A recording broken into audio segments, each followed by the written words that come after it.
dia fa tsy mety eo zany a izay hiditra amin'ny 12 miaraka pasteur Ratovy Moria Aromantsika.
Fisaoratsy ny Andriamanitra tompoko dia andao tsika rehetra hitiaka mafy ny tompo. ataovy mafikian'ny tehaka. Alleloia. Mbola manotra ny araba moa zany a ho antsika rehetra izay voatoka ato amin'ity tranon'Andriamanitra ity sy ho anareo izay ny tokantrano any ka manaraka nyity fotoana amin'ny alalan'ny fahitalavitra na amin'ny alalan'ny YouTube na amin'ny alalan'ny Facebook. Matoky sy mintsika fa ao anatin'ity fotoam-pivavahana ity a dia hiasa Andriamanitra. Sady zany ve isy fahasoavana lehibe ho ataon'Andriamanitra ho fiainantsika rehetra. Ka dia andeontsika hitsakana hivavaka avy hatrany hametraka an'izao fotoana izao a eo an-tanan'ny Tompo.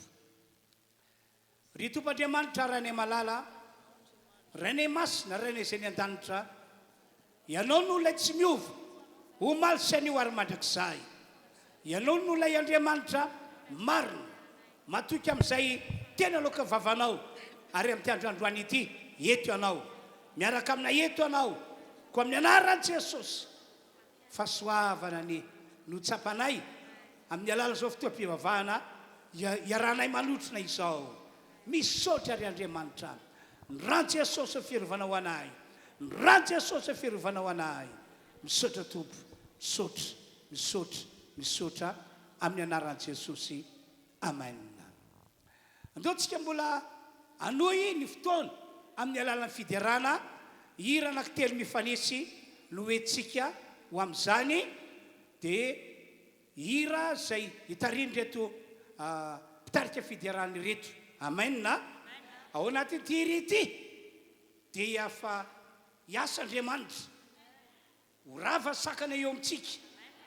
Ho rava sakana eo amintsika e. Miankina aminao zany e. Ny mpanompon'Andriamanitra pasteur Fotoam-bavaka izay fa miaraka amintsika eto a dia fa vonona be anao hetsika andravana sakana mba ho tsara fiainantsika amin'ity taona 2024 ity. Hira anankitelo mifanesy aza raisitsika mpitarika fiderana.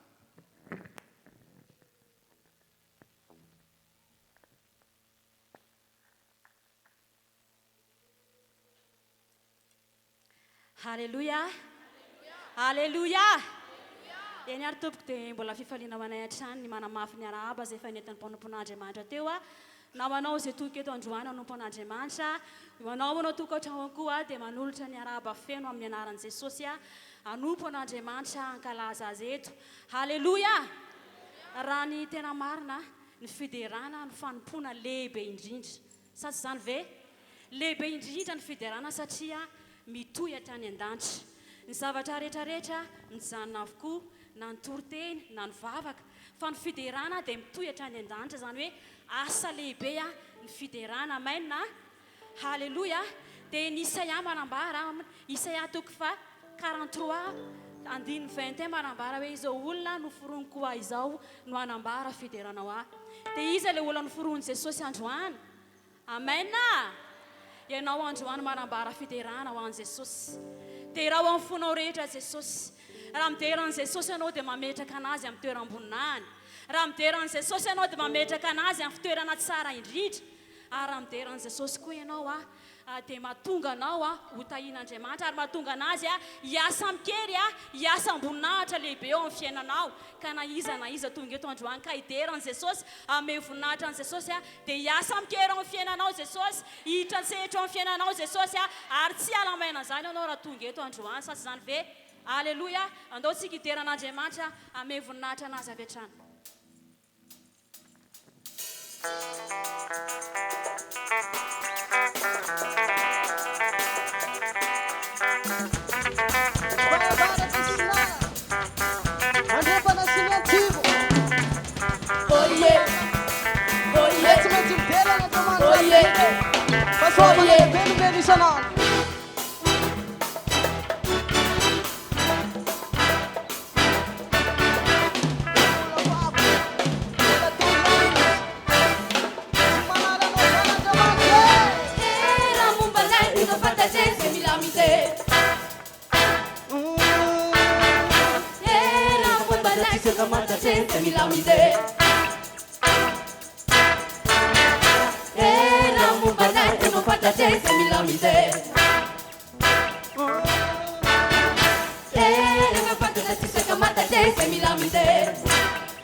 Fiderana zay ataonao io dia hitondra fanafahana ho anao. Be da be ny zavatra tian'Andriamanitra ampiasaina atao amin'ny alalan'ny fiderana. Ny fiderana zay ataonao io dia mitondra fanafahana. Tamin'ny fotoana Davida rehefa nitsoka ny lokanga dia niala ny fanera maloto tao amin'ny Saoly. Androany koa raha nomboka hidery anao hiala aminao ny asa maizina, hiala aminao ny fatotra rehetrarehetra, hiala aminao ny aretina, hiala aminao izay mety vesatra, hiala aminao ny olana, fa dia raha fonao rehetra Jesosy. Dia raha amin'ny sainao rehetra Jesosy andaontsika mbola ame voninahitra an'Andriamanitra ankalaza azy hidera azy anandratra azy.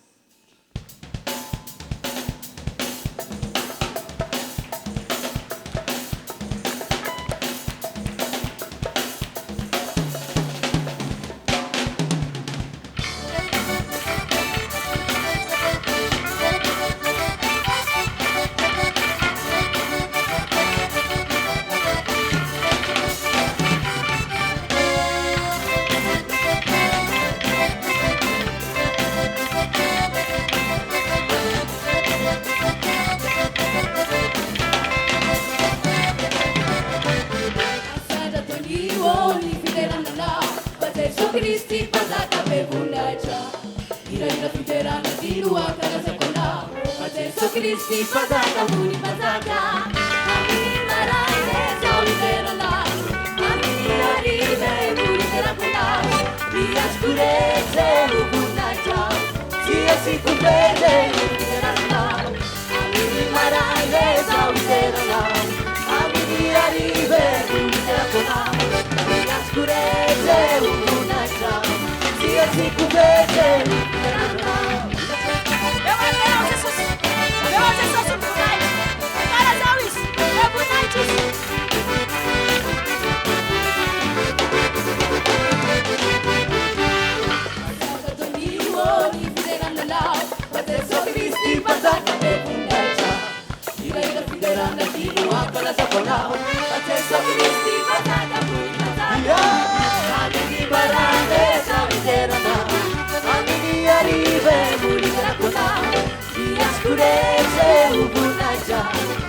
si kupete fiderananao amini marane zao fideranao amini hariva fideranao miaskurete ubunachao sia si kupete fiderananao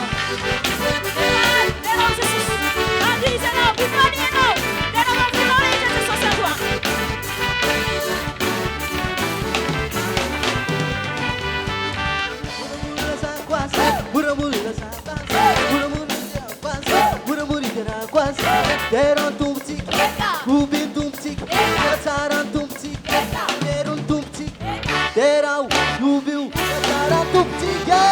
Sinamba ele, suka de masa, nakani pantana, suka de masa, derau, fadile, suka de masa, que tubile, suka de masa, amini marale, sabi derana, amini hariva, fideranao, miaskurete ubunachao, sia si kupete fideranao, amini marale zao fideranao, amini hariva fideranao, miaskurete ubunachao, sia si kupete fideranao.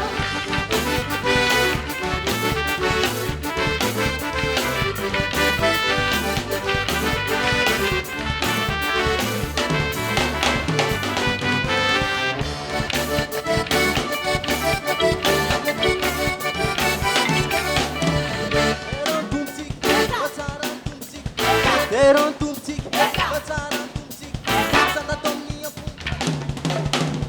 Derawam laktar, derawam ni musik, deraw yubil, kasaran tumtik.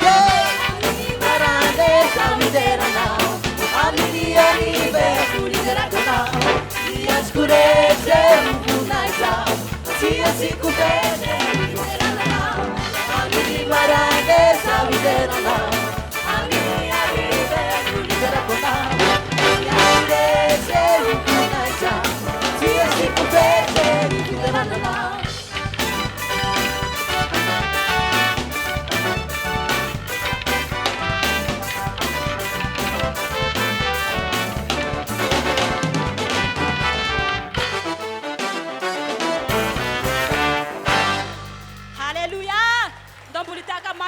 Fantekanao fiderantsika ho fankalazantsika ho fanandratantsika an'Andriamanitra lay mpanjaka ny mpanjaka lay asa amin'ny fiainanao la hiditra tsehatra amin'ny fiainanao androany amen zay mino dia mbola mity hahafantanana ho an'i Jesosy ihany amen ao anatin'ity dia tsarofa raha noforonin'Andriamanitra ianao dia noforony mba hidera azy noforony mba hanome voninahitra anazy noforony mba hankalazany azy mba hankalaza azy androany dia tetena aminao hoe Jesosy Kristy efa nafony ainy niatra mafy niatra mifangiry firina ho anao androany me ho an'i Jesosy ny fiderana rehetra fisaorana rehetra teneny raha mbola velona ianao Jesosy eo dia hideranao raha mbola velona ianao Jesosy eo dia ankalazanao ame voninahitra anao ny antony fisiko dia noho ianao Jesosy halleluja Jesosy eo mankalaza anao zahay mame voninahitra anao zahay ao anatin'ny fiderana dia efa afaka nositrana ianao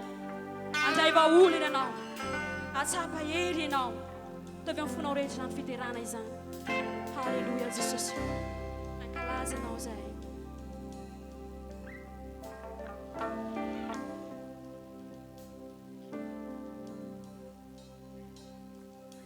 Sanganao zanakawa Sunao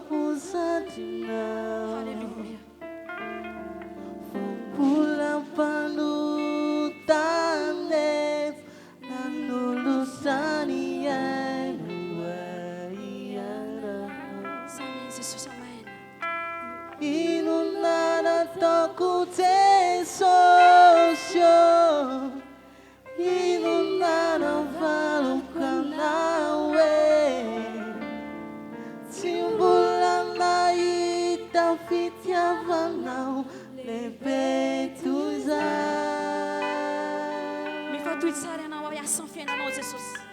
Raha mbola velona sono faniriko itsaokanao iantony fisiko itsaokanao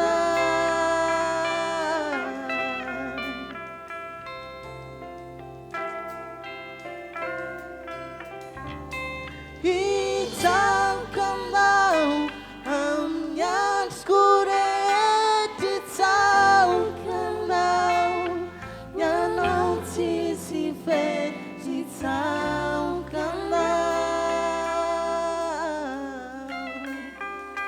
Halleluja. Miderany Jesosy amin'ny fonao rehetra ianao. Pausma fomba fisainako e ufundela manao umianao ni fiainako e amaovanao satinaoaka Dautamana ianao Jesosy tsy teriterane ny fanahinao hitany fo akasianao ny filo Lasa parang mbola velo ianao miderany Jesosy. sono faniriko itsaokanao ny antony fisiko itsaokanao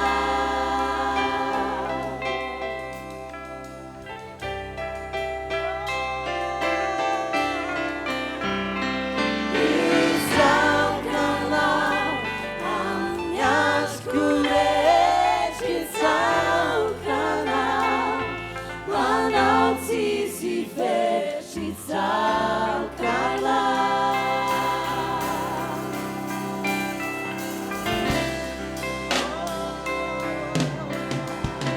Nambola velona sono faniriko itsaokanao ny antony fisiko itsaokanao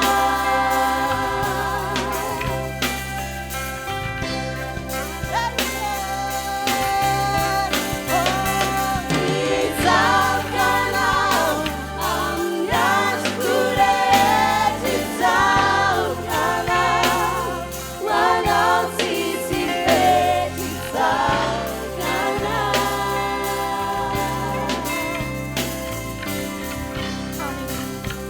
Rehetra izay misaokanao Jesosy. Ameny voninahitra anao zay Jesosy. Ray sy ny fiterana izay atolotra ianao ameny.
Mitsaokanao zay mankalaza anao zay androany.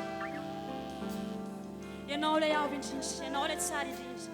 Mendrika nodiraina sy ankalazaina. Halleluja. Sotra tompo mame voninahitra anao zahay androany. Halleluja. Amen. Makatoerantsika tompoko. dia izao a isaorana moa ny tompo Andriamanitra fa tanteraka atsaka sandavana ny fety be nataontsika mikasika ny amin'ny fotoan-dehibe natao hitsofana rano ny fiangonana vita tamin'ny Alahady fa 7 volana janoary teo teto amin'ny fiangonana RHEFI Androndrakely ho antsika izay mpino mpamonjy fotoam-bavaka ato dia ny asabotsy fa 15 volana janoary teo ihany koa ireo fiangonana izay miaraka amintsika eto Antananarivo sy manodidina ary ny sabotsy fa 20 volana janoary ihany koa no namarana anazy natokana ho an'ireo sapana rehetra somary mivoaka ivelan'ny renivohitr'ny Antananarivo vita zany a ny tsodrano izay nentinay mpanompon'ny Andriamanitra vita zany ny anjaranay ny anjaranareo sisa no andrasana inona zany ny anjaranareo ny mino ary ny mandray amena ny Andriamantsika efa vonona ny anamarina tsodrano izay nety mpanompony satria efa faminaniana nampitondraina ny Isaia mpaminany tany aloha be tany le izy hoy Andriamanitra mahatony tenin'ny mpanompoka aozy izy ary matateraka ny saina atolotry ny hirako fa vonona zany Andriamanitra fa isika sisa no andrasana ka mila mino isika ary ankoatra finoana dia mila mandray avy hatrany halleloia anisan'ny nampaheriamo ny faminaniana nety mpanompon'ny Andriamanitra pasteuralement fa ny apatelon'io tsodrano io raisitsika janvier février mars zay mindoko itehaka andray zany anao atoato e ny apatelo manaraka ho raisinao avril mai juin zay mindoko itehaka ny ambony ray a ny ambony ho raisitsika juillet ou septembre zany hoe tsy mitovy tahaka tsy mitovy ny teo aloha tamin'ny taona lasina tamin'ny 2 taona hoe mbola ihany foana antsika hatramin'ny volana décembre raika amin'ny telopolo volana décembre fa hatramin'ny volana septembre zany a dia efa samy nandrayitsika rehetra ho tanteraka amin'izay mino anety zany halleloia dia ny octobre zany novembre décembre inona nataontsika isaotra sy akasiraka an'Andriamanitra fahasoavana ke zany ry havany amena amena ka matoka an'izany tena ho tanteraka arabaky teny satria matoa nampilaza an'izany tampanompon'Andriamanitra dia tena ho ataony ary voalaza ny baiboly fa Andriamanitra tsy mba olona kandaingy na zanak'olombelona ka nenina ny amin'ny tena loko vavany hoe tahak'izay a tsy niteny an'iny tahak'izay tsy nampiteny mpanompoko aho tsy zany Andriamanitra moa efa laza vaizika tsy hoefay na efa nteny vaizika tsy tovina amin'ny anaran'i Jesosy amafisiko ho tanteraka aminareo anety zany ho tanteraka aminareo anety zany Jesosy mahery mahagaga tsy miova omaly anio mandrakizay sady zany ve halleloia ka amin'izao fotoam-bavaka ataontsika izao zany a dia anisany andraikitra faharoa ihany koa ataontsika dia horavantsika ny sakana anisan'ny sakana mety hitranga ny toetranao ny toe-panahinao raha ohatra ka ratsy ny toetranao na ny toe-panahinao ino ararotiny divoly anakana ararotiny anakana fahasoavana tokony raisinao rehefa avy eo na ho raisinao amin'ny herinandro ity dia inona mitranga voasakany mety afaka ray volana voavoarainao na afaka 2 volana sanatria ve ka araka le fomba fiteny malagasy hoe tena ny angarany inona ohatra hoe tapitra ihany taona fa tsy nandray ianao sanatria ve ho izany fa androantsika dia horavantsika sakatsakana rehetra dia hovay zany toetra hovay ny toe-panahinao fa koatran'izany mety misy ny ozina mety misy fanaratsy reny tena manao sakana mihitsy reny fa no Jesosy rehefa vonina iatsika ivoaka mpandresy ary misaotra mpanompon'Andriamanitra pasteur Tovomori ary mantsika zay netineto andray ny andraikitra hitondra ny tenin'Andriamanitra tonga amin'ny fontsika tena iova hitondra ny tenin'Andriamanitra sy vavaka atonga ny oziny na ny fanaratsy tapatapaka tanteraka. Halleluja.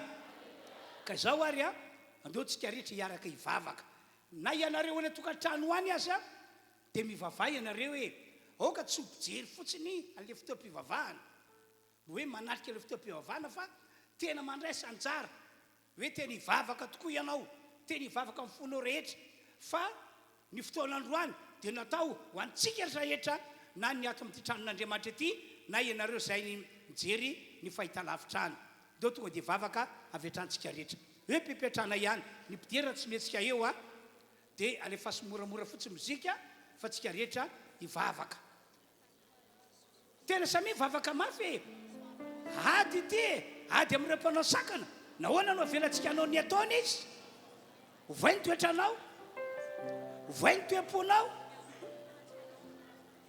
ovay ny toem-panahinao raha voniny ianao dia hanampy anao Andriamanitra raha voniny ianao dia hanampy anao Andriamanitra. Halleluja, halleluja, halleluja. Lehibe ianao Andriamanitra, lehibe ianao Andriamanitra. Ianao no angatanay amela ny elokay amela fatsona rehetra ka ny amin'ny toetranay ratsy avy alao izay ary afao Andriamanitra fa vonina iaiky fatsona izay ny amin'ny toem-panahinay ihany izay ratsy tsy tokony ho toem-panahinay kristianina tsy tokony ho toem-panahinay olon'Andriamanitra.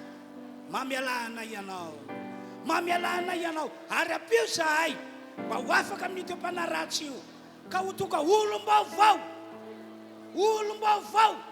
manana toetra vaovao manana toem-panahy vaovao ary ho vaovao ho araka sitraponao ane ny fiainana rehetra. Samy vavaka araka izany fanentanana ataoko izany isika. Samy vavaka araka izany fanentanana ataoko izany isika. Tena mivavay ianao, mivavay ianao, mivavay ianao, mivavay ianao, mivavay ianao. Anao zavatra lehibe eto Andriamanitra androany, anao zavatra lehibe eto Andriamanitra androany. Tena mivavay ianao. Halleluja, halleluja, halleluja, halleluja, halleluja, halleluja, halleluja. Tianay rehetra ianao Andriamanitra, tena tianay ianao. Fitiavana lehibe sady mandrakizay tiavanao anay, tsy mifanana ihany no tiana ho avotana fa le fiainanay amin'ny maha olombelona anay tiana ho avotana amin'izao taona 2024 izao. Halleluja, halleluja. Ao amin'i Jesosy no anavotanao anay Andriamanitra. Amen, amen, amen, amen. Halleluja, halleluja, halleluja, halleluja. Toiza mivavaka, toiza mivavaka.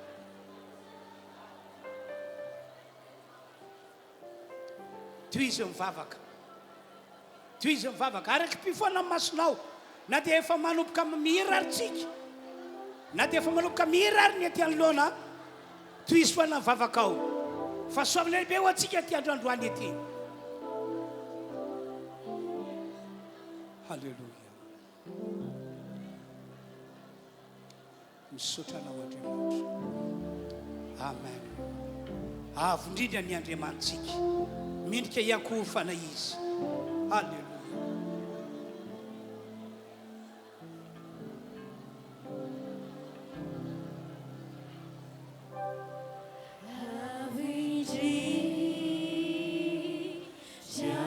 Toy izany mivavaka na dia efa manao hira ary zahay aty anoloana.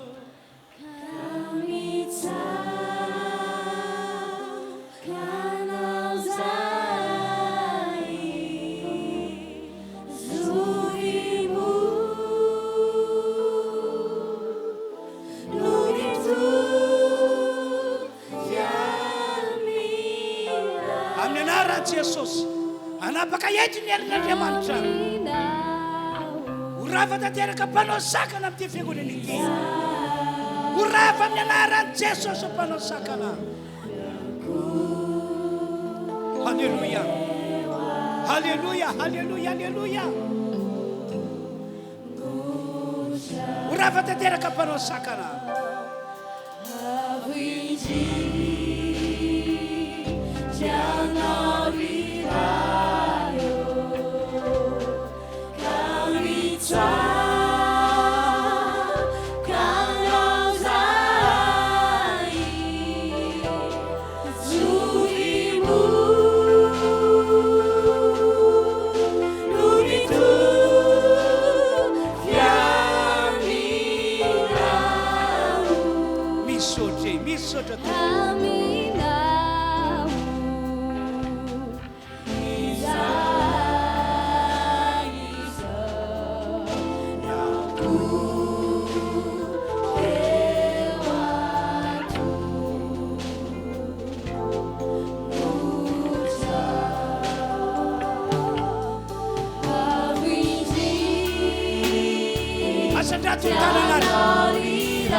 Misaotranao Andriamanitra ny amin'ny fampahirizana menao anay. Sitrakao tokoa ity fiangonana ity. Hoafahana amin'ireo sakatsakana izay mety hanakana ny fatiataran-tsodrano izay efa nitsofana rano anay fiangonana. Sitrakao ny hanafaka anay ary misaotra ny amin'ny fitiavana lehibe izay efa nitiavanao anay Andriamanitra. Voavela ny elokay, voavela ny fatisoanay, anao izahay, anio ampitso ary mandraka izahay. Misaotra Andriamanitra, misaotra raha eo amin'ny anaran'i Jesosy. Amen. Fisaorantsian'Andriamanitra dia andao militehaka. Raha mbola misy mafy mitehako dia atao avy any. Atao fara izay mirevitrevotra ho an'Andriamanitra fa tsy ho an'olona. Halleluja. Ny voninahitra dia ho an'ny Tompo irery any.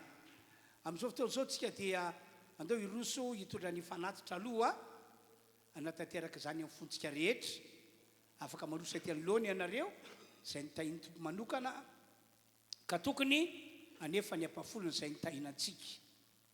Mila manefa ny ampafolontsika ho marika fa mino azy sika, mino an'Andriamanitra, mino ny teniny. Ary tokony anefa ny ampafolontsika ho fankatoavantsika azy. Halleluja, halleluja.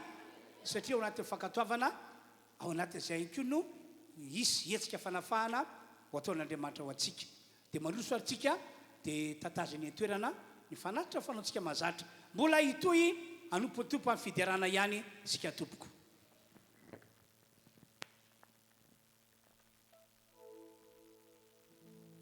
Afaka mandroza avy hatrany tompoko ao anatin'izany dia hideran'Andriamanitsika. Aza variana ao anatin'ny fiderana fa mandray sanjaro fa memezam-boninahitra an'Andriamanitra.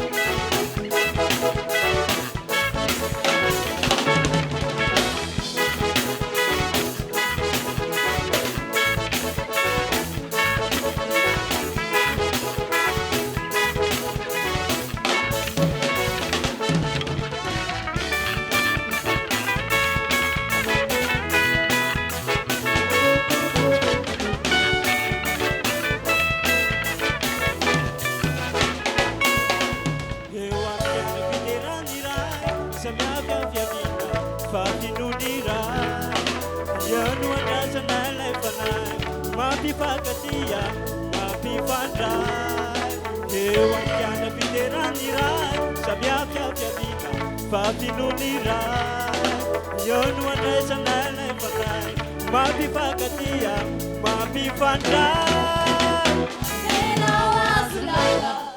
Fiderana, asana tão feu sararita, ile tuputike ile tu sararita, a vela wasilaka, fiderana, asana tão feu sararita, ile tuputike ile tu sararita.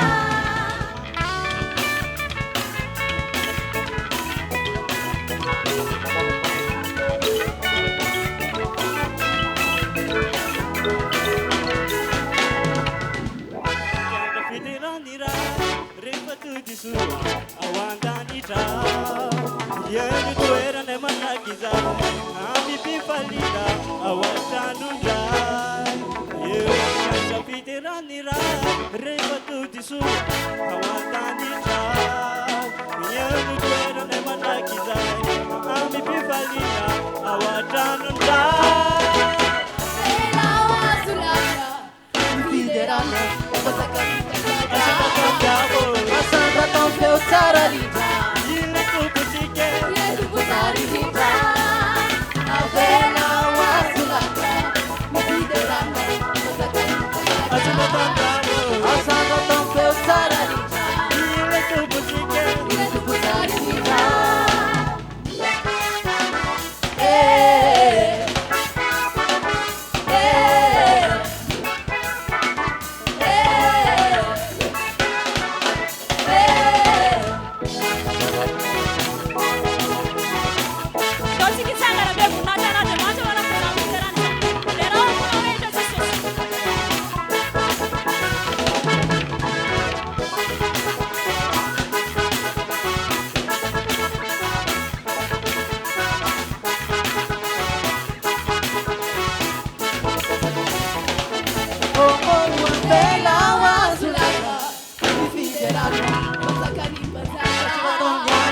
Asana tão feu sararita, ile tu butike, ile tu sararita, a vela wasilaka, fiderana,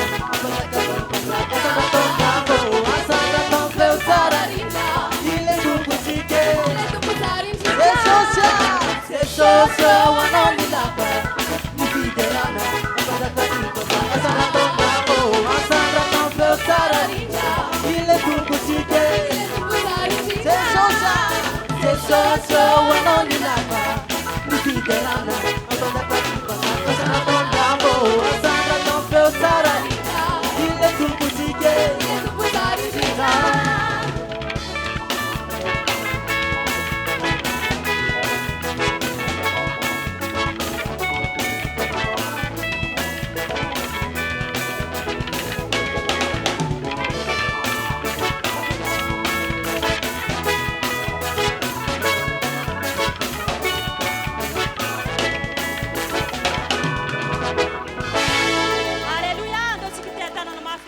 Famezatsika voninahitra an'i Jesosy. Ataovy miafa nitekanao fiderana sy fankalazantsika an'i Jesosy.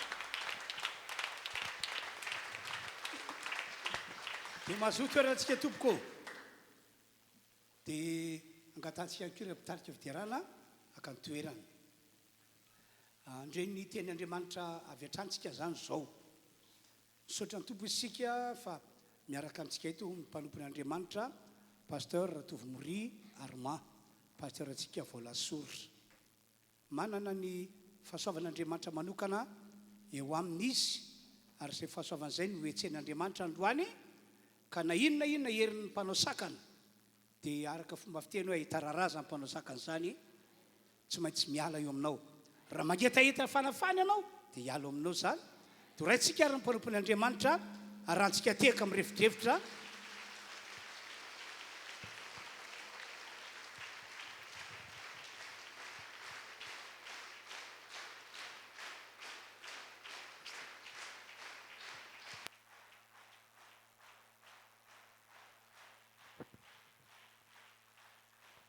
Alleluia. Eny ary a dia atodritsika ny tompo foana ny voninahitra dia mamerina ny fiarabanantsika rehetra izay mbola tsinoana mirabantsika rehetra tompoko nahatratra nyity taona 20 sy 20 ity anao ihany koa izay manaraka n'izao fantaran'izao dia mirabanao a nahatratra nyity taona 20 sy 20 ity izay taona tena tsara nomeny tompo antsika amen. Eny ary hivavaka tsika ny amin'ny tenin'Andriamanitra izay ambara eto a tiako anao tena andray tsara satria rehefa voarainao ny afatra dia andray fanafahana ianao ary ny tanjon'androany dia izay rehetra mety sakana hainao zany mirodana ary isy fanafahana ho anao raha mivoaka eto anao ka na lalaka lehanao ody any ary hivavaka tsika tompoka dia rainao anao tompo sady akalazaina menanao ny voninahitra misaotra tompony amin'ny ty fotoana tapany faefatra ity indray izay mbola tondranao anay androany misaotra anao a tompo satria mitendrenao solombavanao eto izao a dia mpanomponao fotsiny ary fitaovanao am-pelatananao fanamasina ka ianao ny ampiteny a zay ava aminao ny voambarako ameo ny lela takany efa mahay aho ary ianao fanamasina nampiampitan'izany amin'ny olona tsiray aby izay manatrika eto zay rehetra miena any etokantrano any saotra fanamasina manositra ary ndranao tompo mimanda fifiarovana mpanomponao mimanda fifiarovana ihany koa ny fonony rehetra eno eto saotra tompo amin'ny anaran'i Jesosy amen. Samuel voalohany toko 12 andininy voalohany ka hatramin'ny fahatelo a novakitsika ny ten'Andriamanitra amin'ny anaran'i Jesosy lasary ary hoy Samuel tamin'ny Saoly Jehova naniraka hanositra anao mpanjakan'ny Israely olony ko ankehitriny mihaino ny tenin'i Jehova ianao izao no lazain'i Jehova tompony maro valiko izay ataon'ny Amalekita tamin'ny Israely dia nanotrehany azy tany an-dalana fony izy niakatra avy tany Egypta ko mandehana ankehitriny ka mameleza ny Amalekita ary aringandro izay rehetra mety ho azy ka aza asiana miangana fa vonoe avokoa na lahy na vavy na kizy madinika na zaza minono na omby na ondry amanosy na rameva na oritsy. Alleluia. Io tenin'Andriamanitra io a dia didy nomen'Andriamanitra any Saoly fony izy nosoran'Andriamanitra ho mpanjaka nitendren'Andriamanitra izy a ary nosoran'Andriamanitra ho mpanjaka hitondran'ny olony avy amin'ny alalan'ny Samuel. Ny zavatra nitsindrian'Andriamanitra nefa mba tsy maintsy ho taterahan'ny Saoly fa tonga mpanjaka izy a dia niandringanany a ny Amalekita ary eto tena nisy fanapahan-kevitra tena azo atao hoe entsana be mihitsy noraisin'Andriamanitra tsy maintsy taterahan'ny Saoly tsy maintsy taterahan'ny Saoly ary raha ohatra mamakytsika ilay fanapahan-kevitra takian'Andriamanitra ho taterahan'ny Saoly dia tena hienjana mihitsy satria ny Amalekita dia tsy maintsy haringana avokoa ary raha ny tenin'Andriamanitra raha nijerena dia hoe tsisy atao mihitsy isy fahatsiarovana azy ety ambony tany. Petsaka ny fanontaniana hoe fa inona no nahatonga an'Andriamanitra nandray ty fanapahan-kevitra lehibe ty inona ny zavatra nataon'ny Amalekita ka nahatonga an'Andriamanitra nandray io fanapahan-kevitra io. Fakitsika ange ny valin'izay ao amin'ny Deutéronomie toko 5:20 andiny 7:20 ity ny valiny ity ny antony andiny 7:20 amin'ny anaran'i Jesosy tsarovy izay nataon'ny Amalekita taminao teny an-dalana tamin'ny andehananareo avy tany Egypta dia ny nano ny mitsenany anao teny an-dalana sy ny namelezany ny vodilalanao dia izay rehetra tsy afaka teorinao raha reraka sy sasatra ianao fa tsy natahotra an'Andriamanitra izy ary rehefa omeny Jehovah Andriamanitra ho fitsarana amin'ny fahavalonao rehetra manodidina anao any amin'ny tany izay meny Jehovah-Andriamanitra ao anao olovanao, dia ho vonoinao ny fahatserovana ny Amalekita tsy eo ambanin'ny lanitra intsony azadinao izany. Ny antony tompoko nandraisan'Andriamanitra fanapahan-kevitra lehibe tahaka an'io ka nahatonga azy niteny tamin'ny Saoly, satria efa napatsihiviny tamin'ny zanak'Israely talohan'ny Saoly zany dia inona zavatra nataon'ny Amalekita? Satria ny Amalekita dia anisa ny tena nisakana ny hevitr'Andriamanitra, nisakana ny fikasan'Andriamanitra ho ataon'Andriamanitra tamin'ny zanak'Israely, dia ny hoe hitondrana ny zanak'Israely miala avy tao Egipta ho any an-tany Kanana. Dia anisan'ny hitondra sakana voaloha tamin'izany ny firenena Amalekita. Ny firenena Amalekita dia firenena manohitra mafy ny zanak'Israely. Azo kanana ny teny fikasan'Andriamanitra ary izay atao hoe men'Andriamanitra ny zanak'Israely, satria ny zanak'Israely tao anatin'ny fahoriana, tao anatin'ny fijaliana tamin'izy tao amin'ny tany Egipta nandritany 770 taona, 770 taona. Tamin'izany izy dia nijaly, natsapa fahoriana, dia nitaraina tamin'Andriamanitra izy. Dia henin'Andriamanitra ny fitarainana, hitan'Andriamanitra ny fahoriana, henin'Andriamanitra koa ny fitarainanao, hitan'Andriamanitra koa ny zavatra manjoanao. Avy Andriamanitra androany hanafaka anao, anala izay sakatsakany amin'ny fiainanao io. Amen. Nidina ozy Andriamanitra, henoko ny fitarainanareo, hitako ny fahorianareo, dia hidina zao hamonjy anareo. Andriamanitra tsy miasa rery, fa tsy maintsy maka olona izy hiara-iasa aminy. Iza no fidiny Mosesy niaraka tamin'ny sokiny Arona. Takan'izany koa ny tompontsika io ny tompontsika izay nalotra ny aina hamonjy antsika io, dia tia ny hitatra ny fanjakan'Andriamanitra, tia ny hitatra ny fanjakan'Andriamanitra eran'izao tontolo izao, amonjena ny olon'izao tontolo izao rehetra tahaka ny namonjena antsika. Dia tsy miasa rery izy, fa rehefa tonga ao aminy ianao dia tia hiara-iasa aminao izy. Izay mbola tsy nampiakarany antsika. Mandehana amin'izao tontolo izao dia mitory ny filazany tsara amin'ny olombelona rehetra. Avy amin'ny alalako sy alalanao ny taran'izao fanjakan'Andriamanitra izao.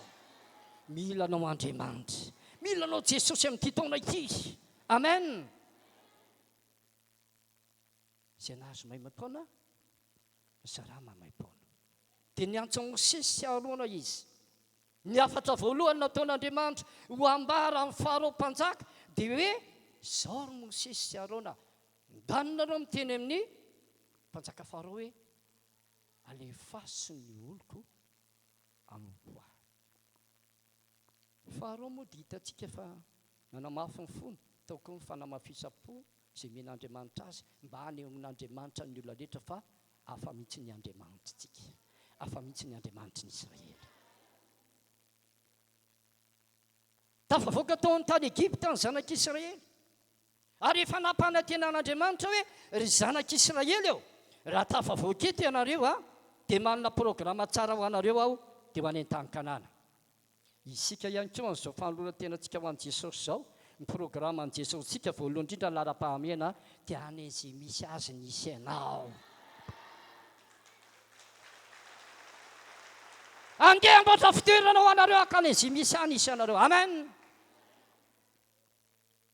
Tao amin'ny maizintsika ho any amin'ny fahazavana, tao amin'ny fahafatesantsika ho any amin'ny fiainana mandrakizay. Jesosy daholo ny tompo-marika amin'izany. Fa eto ny zanak'Israely dia programa tsara mihitsy nambaran'Andriamanitra tamin'ny zanak'Israely hoe raha hiala eto ianareo dia entika any an-tany Kanana. Izany zavatra izany nambaran'Andriamanitra tamin'ny zanak'Israely ho taterahan'Andriamanitra amin'ny zanak'Israely. Ny zanak'Israely dia nino an'izay na dia mafy ara ny zavatra nandalo teo amin'ny fiainany mbola voatazony foana izay. Fa izao kosa nefa rehefa nanomboka tafavoaka tao Egipta ny zanak'Israely ka entin'Andriamanitra amin'ilay teny fikasana hoentina any amin'ilay tany tondra dronono sy tantely dia nanomboka an'izay ny sakana. Izaho milaza amintsika fa ny devoly dia mba manakana ihany koa izy. Andriamanitra mandefa ny zavatra rehetra ho antsika zanak'Andriamanitra ho anao ho antsika rehetra. Fa ny diavolo koa dia mba mezaka izy amin'ity fanahany sakany ity. Io fanahany sakana io a dehibe dehibe mihitsy ny fomba ampiasany losiferan'io eo amindreo démonie miaraka amindreo. Betsaka mihitsy eto zao a tamin'ny zanak'Israely dia nametraka sakana izy hoe tonga dia vonoy daholo ireo a tsy ho tonga any an'ilay tany Kanana. Dia inona ny zavatra nataony? Nampiasa firenena izy izay ampilatanany dia ny Amalekita. Izay ny ampiasainy anakana ilay teny fikasan'Andriamanitra tsy ho tanteraka amin'ny zanak'Israely. Ny fanampanakana dia marobe ny fomba fiasany. Ary raha misy tena fomba ampiasain'ny losiferandreo démonie eo ampelantanandreo dia anisan'izany ity fanahany sakana ity. Afaka apetrapetrany daholo fanahany sakana ara-panambadiana, sakana ara-bola, sakana amin'ny ara-pahasalamana, sakana amin'ny fianarana, sakanatsy, sakana roa. Anisan'izao a oroantsika ravahantsika androany ny fanahany sakatsakana rehetra amin'ny hoe tsy fahatanterahantsodrano amintsika fa ny faminaniana izay meny tompo antsika tsy maintsy tanteraka. Fa tsy maintsy mandray andraiky tsika androany, tsy maintsy mandray andraiky tsika androany. Amen. Ravahantsika daholo ny sakana. Ary hitanao izay na tonga n'Andriamanitra tonga dia niteny tamin'ny Saoly hoe matoy ianao Saoly, fidiko mpanjaka hitondra ny zanak'Israely. Lara-pahamena tsy maintsy ataonao a dia ny andrikananao a ny Amalekita. Satria zao a ny sakana nanakana. Fa ny zavatra nampalahelo moa raha mahita ny tantara isika ny zavatra niseho rehefa ohatra tonga mpanjaka ny Saoly. Voaringan'ny Saoly ve zany ny Amalekita zany? Tsy tompoko. Anisany ihany koa mahatonga antsika tsy maharava ny fanahany sakana io tsy fankatoavantsika ny tenin'Andriamanitra io. Izy Saoly manokana zao a dia rehefa mibaikoan'Andriamanitra an'izany izy ngamo Saoly nahatanteraka sakany sy andava ny tenin'Andriamanitra izay nambaran'Andriamanitra aminy tsy asiana fahatserovana momba ny Amalekita mihitsy aty ambony tany. Aza asiana miangana fahavony avokoa na lahy na vavy, kizy madinika, zazamonono, na omby amanosy, na rameva na boriky. Ny dikan'izany tsy asiana fahatserovana ho an'ny Amalekita aty ambony tany. Saoly nefa mpanjaka. Tsy nakatoaviny Saoly io a, ny apahany fotsiny izay tiany Saoly no nakatoaviny. Eto dia manentana anao ry fiangonana. Amen. Manentana antsika ny tsy fankatoavantsika ny tenin'Andriamanitra dia anisany tena azahoany diavolo vahana mihitsy atonga azy ametraka ny pileny mitondra sakana amin'ny lafiny fiainantsika zanak'Andriamanitra. I Saoly zao eo a dia tsy naharoaka an'izany, tsy nahavitan'io teny izay tian'Andriamanitra ho tanterahana io. Tonga dia voahitan'Andriamanitra hoe tsy nahatanteraka an'ilay paikon'Andriamanitra Saoly dia nanenon'Andriamanitra noho ny nanaovany an'i Saoly ho mpanjaka. Ndrahany tany Samuel nanenon'Andriamanitra no nanaovana anao ho mpanjaka ry Saoly a. Fa maninona ka tsy nahatanteraka ny teniny ianao? Efa nahatanteraka ihany aho. Io zany ny nisan'ny fantriky ny diavolo. Misy fanamamitaka mihitsy indraindray mahazo ny mpino ny tenin'Andriamanitra sasatsasany akatoavana, sasatsasany tsy akatoavana, ny titiny akatoavana, ny tsy titiny tsy akatoavana. Raha mbola izay ny te-panahintsika amin'ity 2022 ity, mahazo vahana ny fanahany sakana. Mahazo vahana ny fanahany sakana. Ny te-panahintsika amboary. Amen.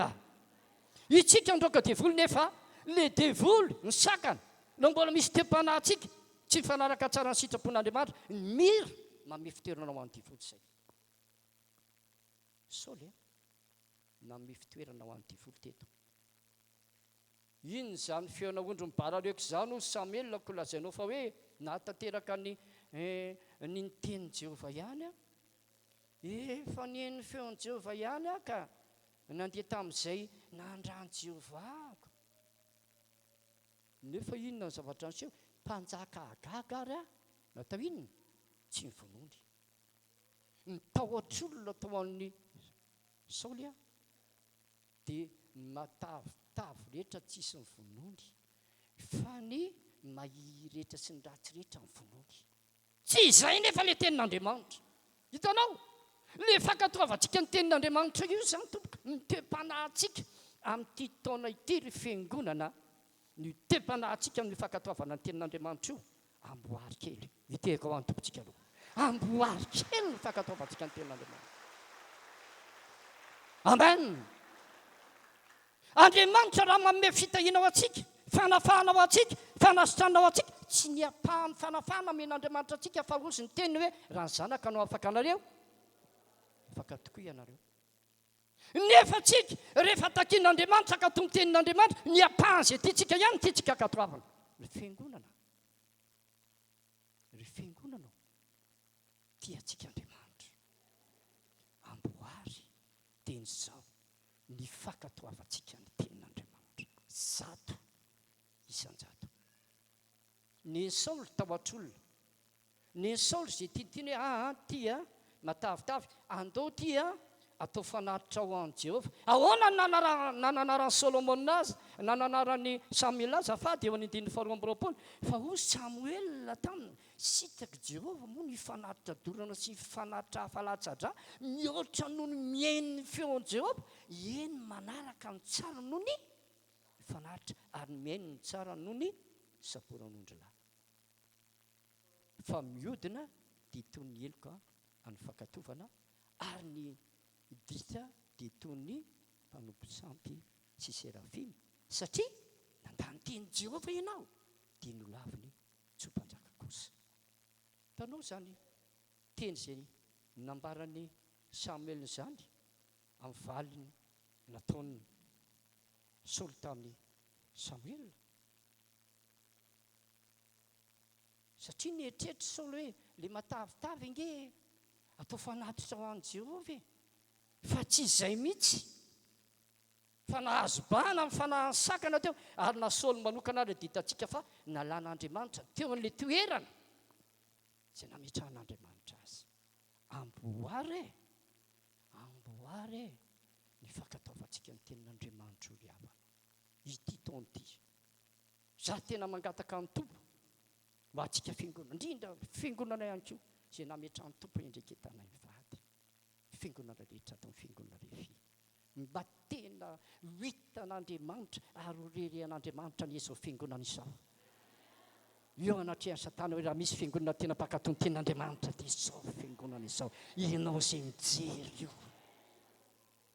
Aza mifidy tenin'Andriamanitra. Alleloia.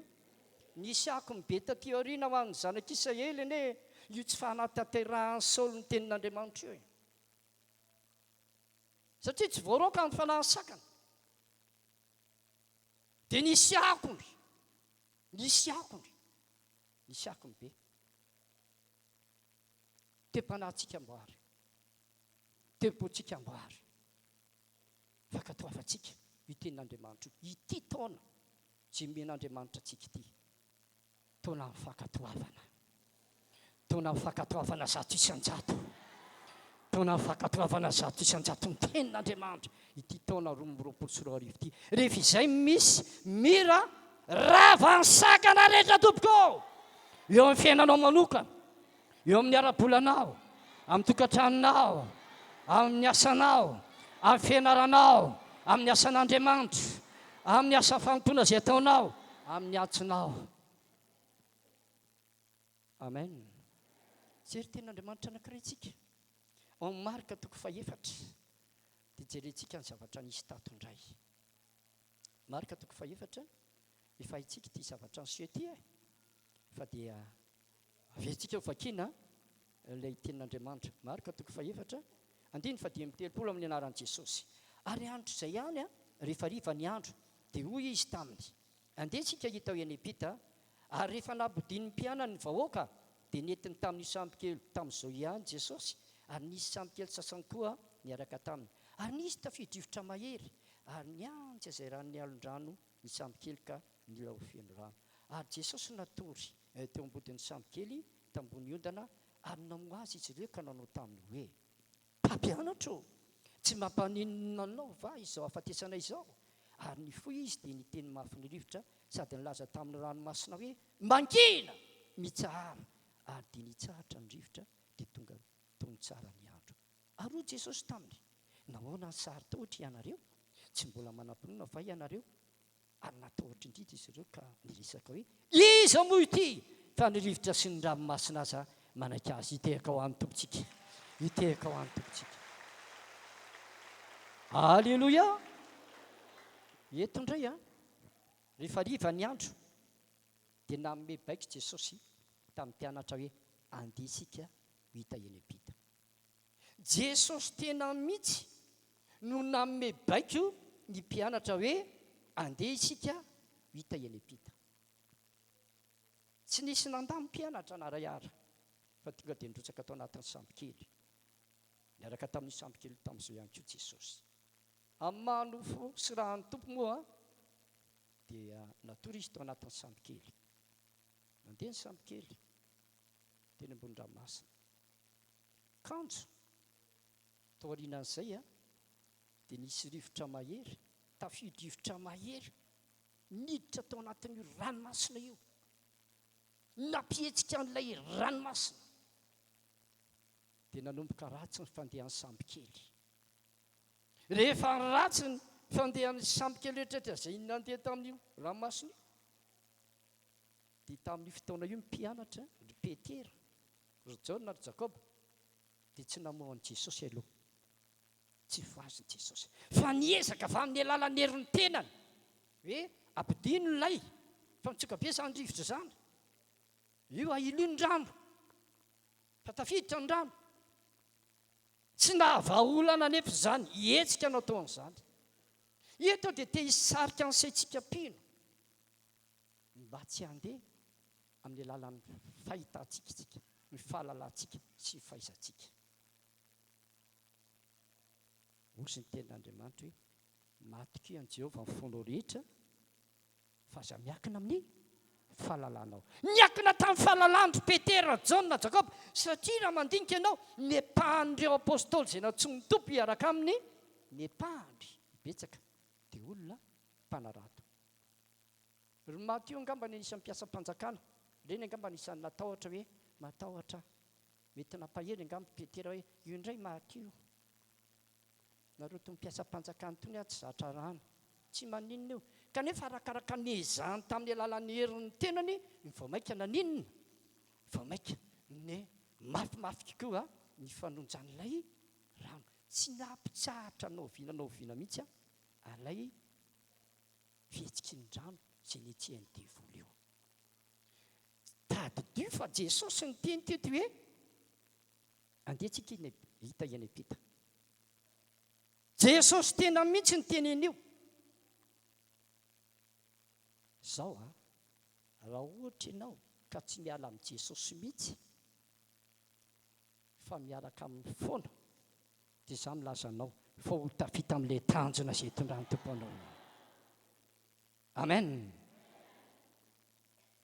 fa navoa mpianatra teto ary anatra ao antsika aza mandeha araka amin'ny fahalalantsika atsika tompoko raha mandeha amin'ny fahalalanao ianao raha mandeha amin'ny fahalalanao sy ny fahaizanao fotsiny ianao ilaina ny fahaizana sy ny fahalalana fa raha izany fotsiny andehananao fa tsy miakina amin'ny tompo zato isan-jato anao horeraka ihany ianao ary anjaka ihany ny fanahany sakana satria eto dia tena fanampanakana mihitsy io niditra tao io azay mahatonga mampianatra anao ny tompo androany hoe ny fanahany sakana izay raisy rano losifera hitondra sakana eo amin'ny fiainantsika dia afaka mampiasa izay fitaovana eo akaikiny eo izy izay azo ampiasaina izy zao dia nampiasa ny ranomasina naninona io ranomasina io tamin'ny voalohany tsy nanao an'izany mino fa tamin'ny etandro satria ny hariva ary jesosy vao andeha epita eny epita fa tamin'ny etandro rehetrarehetra io ranomasina io tsy nisy nanao an'izany hoe tafidrivotra be zany tamin'ny sambokely izay nandeha teo fa rehefa fantany hoe iny jesosy sy ny mpianatra fa epitao fantatry losifera mantsy hoe raha vao tafity ireo dia misy ondray any ambadikandro ataon'ny tompo sy ny mpianatra dia sakana izany mission zany ka ny fomba fanakanana izany ndrany losifera ny mpanjakan'ny rivotra izy rivotra teo mandany rivotra etseo io ainga ny rivotra ainga ny lahy tonga dia nitsofony fanandrivotra ny devolon-drivotra tsofony niditra taona izay izy nanodikodina an'ilay ranomasina mitetika ny devolony io dia hoe maty an-drano jesosy sy ny mpianatra za milaza aminao fa raha mbola miaraka amin'ny jesosy ianao tsy rendrika ianao io koa zay mijery so fahita lavitra tsy rendrika izany ianao na inona olana ny inona ady na inona fanenjehana na inona fizantetra tsy rendrika ianao raha mbola tsy miala amin'ny jesosy amen ny fihetsika ny mpianatra teto dia nietsika avy amin'ny alalan'ny herin'ny tenany itsika ny fanao ny tena ho an'i jesosy tsy tokony ianao an'izany mitovy ny olona tsy nanao tena ho an'i jesosy tsika raha izany fa tsika manana ny tompontsika antsoy aho dia valika ianareo farany tsy nahavaolandry petera fo azy ny amin'izay jesosy tonga dia avy hatrany dia niteny mpampianatra tsy mampanina anao fa izao afatesana izao nefa mbola tsy maty fifaveritoky mifaverhevitra fa ta anatin'ny fahakiviana vao mifony tompo ny tompo nga taitaitra zany nga izy nanontany hoe 4 kilometra l'heure io na hatraiza ny avony rano nga ny tompo nyteny izany fa ny tompo raha vao mifoaziny izy tonga dia ny fahefanany ampiasainy tonga dia ninona hoe nampiasainy inona hoe nampiasainy tsy nanontany endry petera izy ohatraohatra ninona ny avon-drano ohatraohatra ninona ny hery 4 kilometra l'heure tsy tompoko fa vao hoazina izy tsy taitra koa ny tompo fa tonga dia fahefanany ampiasaina fanampanakana io nametraka sakana Andriamanitra mametraka ny teniny hitahinantsika fa ny devolo koa mba miezaka izy mametraka sakana fa ny andravana ny sakana aza mandeha amin'ny alalan'ny herin'ny tenanao ianao aza mandeha amin'ny alalan'ny fahalalànao ianao mekina zato isan-jato amin'ny tompo ianao zay miaraka aminao ary aza miala aminy ianao io zany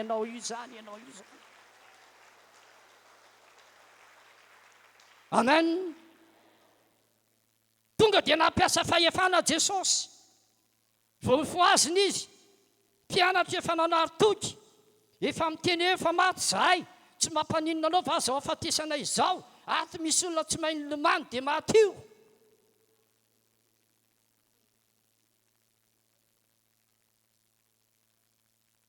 vao mifody Jesosy tsy nanontany ninona izy tonga dia nampiasainy fahefana ahoana moa sy ny tompo makina mitsara tsy ry petera le nyteny manao hoe maty izahay ny teneny fa le fanahy sakana ry fanahy sakana mangina mitsara lamina ny fiainanao tafita ny afatra tafita ny tsodrano tafita le tsodrano tafita le tsodrano rava ny sakana tafita ny fitahina tafita ianao ara-piainana tafita ana-bola tafita ana-tokantrano ara-pahasalamana amin'ny fianarana ilay tsodrano lehibe zay ndraisina tafita amin'ny fiainana mandrakizay tafita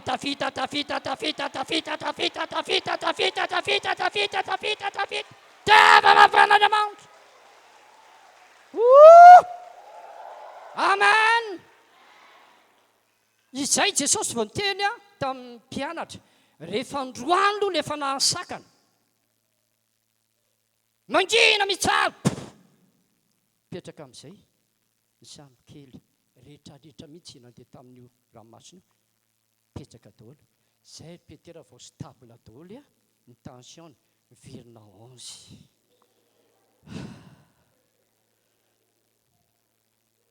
dia inona inona mipetra-panontaniana apetraky ny tompo taminy? Nahoana no saritaotry ianareo tsy mbola manam-pinoana fa ianareo? Tadidio tsara fa le tso-dranona tao tamintsika le 9, tamin'ny 15, tamin'ny 22 ny mpanompon'Andriamanitra seny tso-drano tato anatin'ity baiboly ity. Ary Isaka zao ny tso-drano any Jakoba sy Esau, dia finoana ny tsofan'ny rano any Esau sy Jakoba. Jakoba ihany koa raha ny tso-drano any zanak'i Josefa amin'ny rahalahy, dia finoana no mitsofan'ny Jakoba rano ny zanak'i Josefa amin'ny rahalahy Efraima sy Manase. Raha ny mpanompon'Andriamanitra ny tso-drano antsika ary finoana ny tsofan'ny rano antsika, dia inona zany tokony handraisantsika ny tso-drano? Finoana. Inona hoe finoana dia tahaka ny tanana mandray, ny finoana dia tahaka ny tongotra mamidra. Ny tso-drano zay menantsika nandritra an'izay 9, 15, 22 zay, finoana daholo nandraisantsika an'izany. Fa azo kantoka zato isan-jato fa ny mpinompon'Andriamanitra antsika ray aman-drentsika ra-panahy dia mitovy amin'ny Isaka, mitovy amin'ny Jakoba, finoana ny tsofana rano antsika. Ny tso-drano rainao dia mahery mihoatra noho ny havoana mandrakizay. Nefa jereo tsara eto fa ny mpianatra tenen'ny tompo hoe nahoana reo ny saritaotra tsy mbola manam-ponina fa ianareo. Satria le tenina laoko ny vavan'ny tompo hoe andehantsika hiteny ampita, tsy voaraina, tsy natoky an'izany izy, dia nandeha tamin'ilay lalan'ny herin'ny tenany, dia nahita herika amin'ny fanahy sakana mba-toerana tao ka namotika ilay finoana, satria tsy voazony tsara le tenin'Andriamanitra izay nambaran'ny tompo taminy. Izay nahatonga ny tompony teny manao hoe nahoana ny saritaotra ianareo tsy mbola manam-pinoana va ianareo?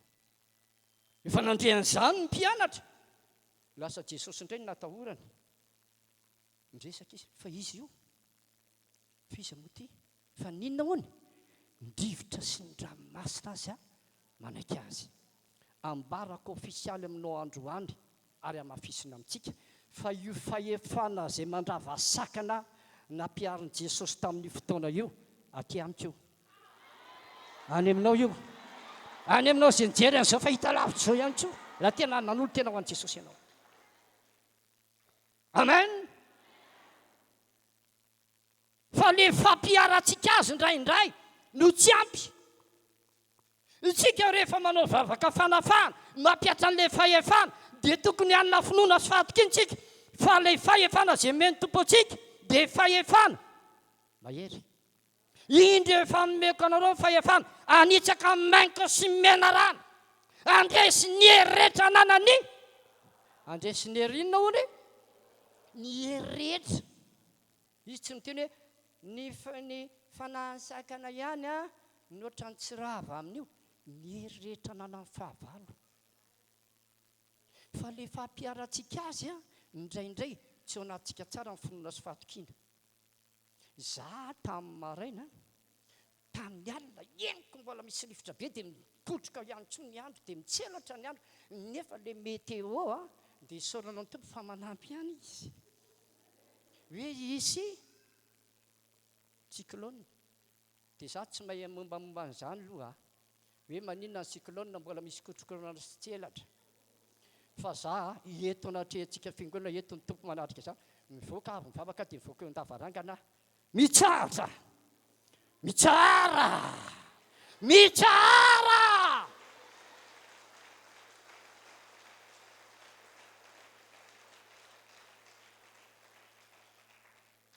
Alléluia. Za tsy mahay momba amin'ny météo, tsy mahay momba an'izany fa isaorana ny tompo moa zareo manampy antsika vahoaka. Fa mampino dia fantatro tsara hoe afaka manana fahefana amin'ny zavatra rehetra.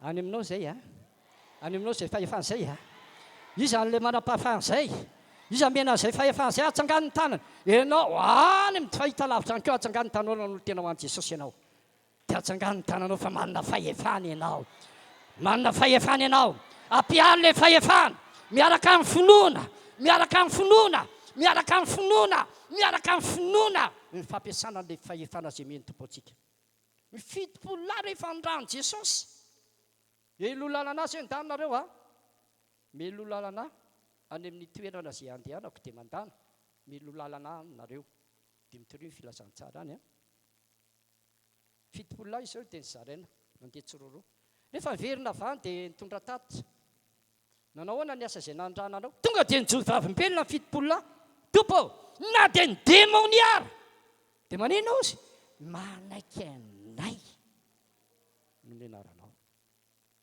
manaiky anay no ny anaranao zay zany nijeryn'ny fomba fanaondreo fitopolo lahy reo hoe reto fitopolo lahy reto zany a na inona karazana dia volotany tonga dia nampialina le teny jesosy manao hoe indro efa mikanao fahefana sy hery amoaka demonia sy anasitrana ny aretina rehetra dia na inona karazana dia volotany na inona karazana dia volotany anisan'izany ny fanahansakana nanaiky azy daholo nanaiky azy daholo raha niasa tamin'izany ny tompo raha niasa tamin'izany ny fanamasina avy amin'ny alalan'ny fampiasana ny fahefana engany amin'ity taon'ity ka hiasa ohatran'izany koa ny tompo amin'ny fampiasantsika ny fahefana zay meny tompo antsika ndiafa mafanan'andriamanitra raha ohatra voarainao zay amen alleloia mahafinaritra mihitsy eneny teny tompo hoe famantarana manaraka izay mony dia amoaka inona ozy demonia amin'ny anarako raha vao mino an' jesosy ianao manaraka anao ny famantarana dia mbola nitsindrian' jesosy fa mena antsika amin'ny fahefana ary mahafinaritra mihitsy le teny tompo any Matio any toko fahavalo-ambin'ny andiny fahavalo-ambin'ny na inona fehezinareo aty ambony tany fehezina any an-danitra ary na inona vahanareo aty ambony tany vala any an-danitra amen zany tompoko le fahefana menantsika fa mpianatra jesosy indray natahorana sy nametrahany fanontaniana iza moty nefa fatan'izao fa jesosy io tsika koa zany tokony tombo fahalalana amin'ny jesosy tokony tombo fahalalana an'Andriamanitra zay mpamonjy itsika io tsika amen fa eto mbola kely ihany ny fahalalan'ny mpianatra ka rehefa hitany fa hoe nampitsahatra ny tafio-drivotra sy ny ranomasina jesosy dia mivanaka izy iza moty fa ndrivotra sy ny ranomasina azy manaiky azy ka itsika tompoko rehefa mampiasa an'ilay fahefana ampiasao am-bonoana izany oka tena hiaraka amin'ny finoana ny fampiasanao an'izany amen za araka nylazaiko taminao teo tsy tia alala fa mivoaka teo an-davarangana na tsandratro ny tanako anay moa ny voalohany dia miditra amin'ny fito ny nareo aty amin'ny enina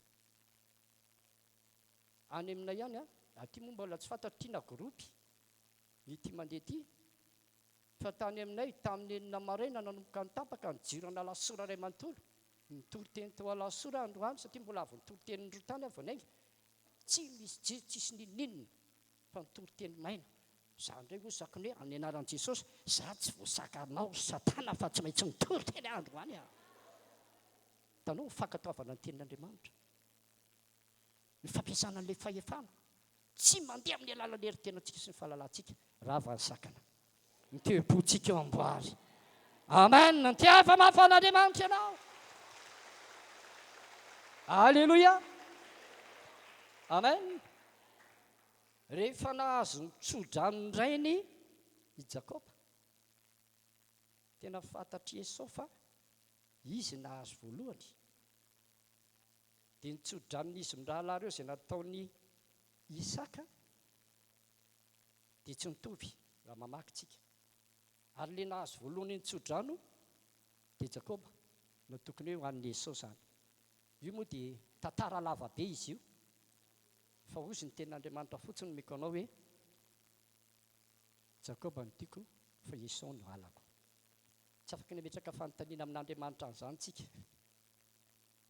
fa programan'Andriamanitra izay fa rehefa hita fa hitan'ny esau fa lasany jakoba ny tso-dranony dia ny fofony ny ainy jakoba izy dia fa nanomboka teo a dia fa nanomboka tanteraka tamin'ny jakoba ilay tso-drano narofan'andriamanitra aloha jakoba dia ndrana ny ala teo nyray aman-dreny teo taddio tsara fa rehefa nahazo ny tso-drano niray ny jakoba dia tehana ray fotsiny ny lany teo anatrehany ray aman-dreny tehana lasa izy nandeha tany amin'ny toerana sy tondran'andriamanitra azy tany ilana amin'ny valifatiny esau rahalahy rehefa tonga tany koa nefa izy tany izy dia nahazo tokantrano tany fanambadiana Talata izany le rafozany ihany koa nefa dia nanomboka nametrahany ilay ratsy ny sakana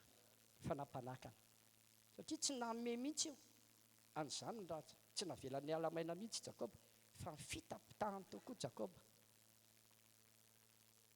ianao a raha mipetraka eto aminay zao dia zao mpanona ny karaman'ny jakoba atao ara jamba miasa rafozana ozy tentsika malagasy rehefa tao jakoba dia nisy fifanarahana tao zao a zay ondry rehetrarehetra mara dia izay ny karamanao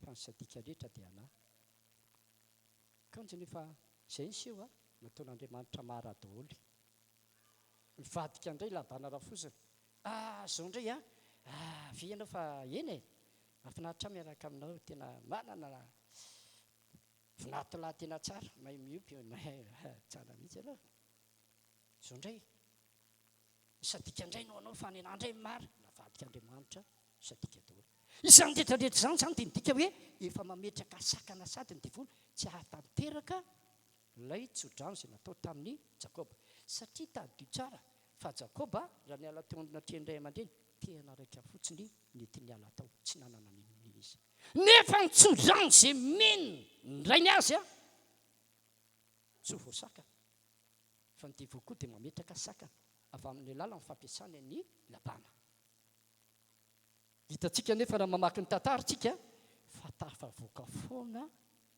jakoba na inona tompoko mitetika ity fa nahasakany ity anakanana ny tso-drano ho ravahantsika eo androany izay fotsiny sisa mantsy ny olana eo amintsika itsika fa nampirizina fa finoana nandraisy antsika ny tso-drano amen itsoka tsika dia tonga teo daholo a nandray tso-drano itsika dia olona velona fa tsy maty zany dia isaorantsika ny tompo daholo zany ny mpanompon'andriamanitra dia nitahian'andriamanitra anome ny tompo hery tanjaka ary fahasalamana izy mivady mbola afaka nitso-drano atsika itsika zany dia nandray nitso-drano tamin'ny finoana ny ray aman-drentsika ara-panahy dia nitso-drano atsika tamin'ny finoana fa ny olana fotsiny a dia le fanahasakany ity oloatsika io tsy tonga sakatsakana mihitsy amin'ny fahatanteran'le tso-drano fa izy zao dia nampiasa andreo olona teo am-pelatana ndry labana zao dia nampiasainy tao saika nakana ny tso-drano rehetra tsy ho tanteraka teo amin'ny fiainany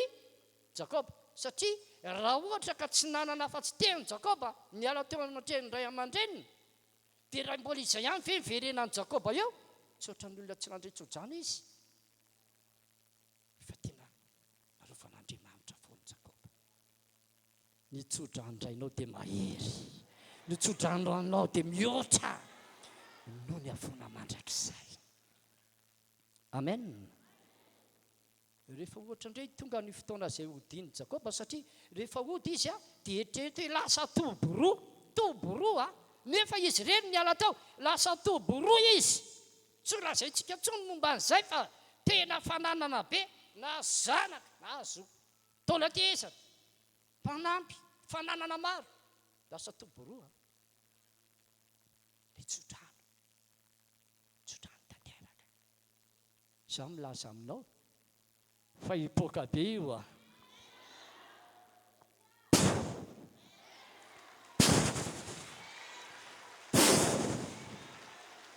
ny telo zay a voalohany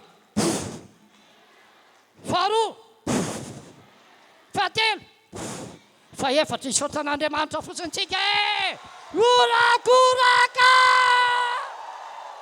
alleloia amen amen fa mifarany rehefa andeha ody an'izay jakoba ao amin'ny fiandohana toko fahatelo amin'ny telopolo andininy voalohany dia mijery jakoba hitan'ny jakoba ary tsinjony fa iny esau rahalahiny mitondra olona firy 400 lahy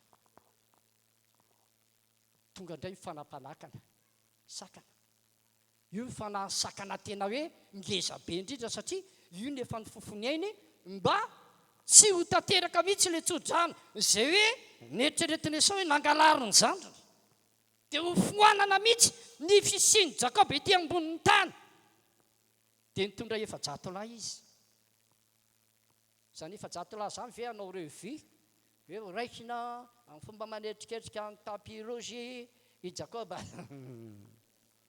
tsy tompoko fa nidikany dia izao hoe valiko faty iny etiko daholo reto mpanompoka rehetrarehetra eto 400 lahy itsenany iny tonga dia taperina naininy satria efa eny esau hoe manana toboroany izy andry olona be deabe nefa miaraka any nahazo mpanompo be deabe izy dia inona nataony esau mitondra mpanompony rehetrarehetra koa izy mba hiady amin'ny mpanompony amono ny jakoba ho foana mihitsy zany le tsodrano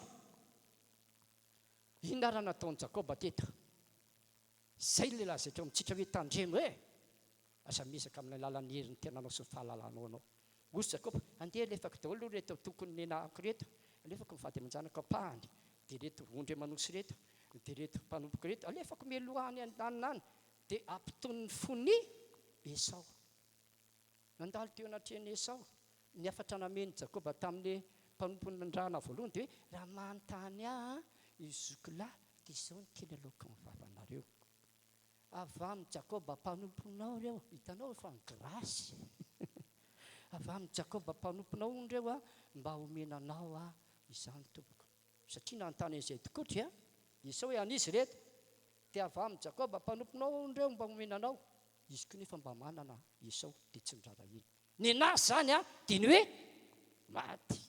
maty ianao anao le mpangalatra tsotra maty nandalo faharoa ihany koa dia ohatran'izay ihany koa ny teny tsy nirara iny esau tsy nahavaolana zany le hetsika ataontsika fotsiny tsy miaraka amin'ny tompo fa miaraka amin'ny fahalalanao sy fahaizanao tsy mafoana le fanahysakana vao maika izy indridiridy ihany hoe ho azoko iny ianao tsy nirarahan'izany esau inona sisa nataony jakoba raha fantatsika mivavaka inona hoe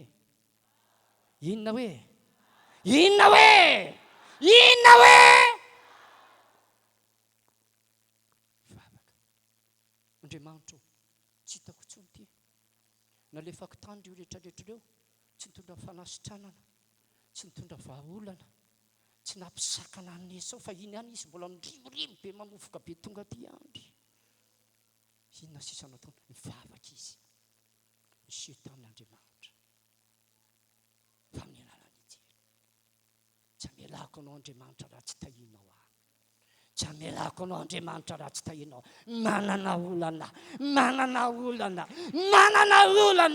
andriamanitra ampianarina anao ry fiangonana ity taona 2024 ty taona tena hitondrany tompo antsika hoe taom-bavaka lehibe eo amin'ny fiangonana RHEFI raha nahery mivavaka ianao hatramin'izay mbola tombohy ny fiainam-bavaka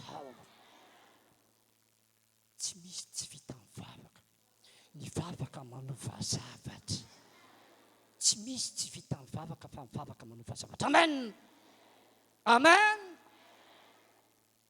tsy namelany mihitsy ny tompo raha tsy nitahina izy tsy avelako anao raha tsy tahinao efa mazava ratsy zao ny andro fa avelao aho izy tsy avelako anao raha tsy tahinao iza ny anaranao jakoba tsy atao hoe jakoba tsony ny anaranao fa atao hoe israely satria nitolona tamin'andriamanitra ianao dia nahery nanomboka teo jakoba indray valim-bavaka neona tamin'ny esau esava ny vodifo be iny rehefa neona izy ndrala famihana raha vansakane raha vansakane raha vansakana amin'ilay sakana tamin'ny tsodrandro rava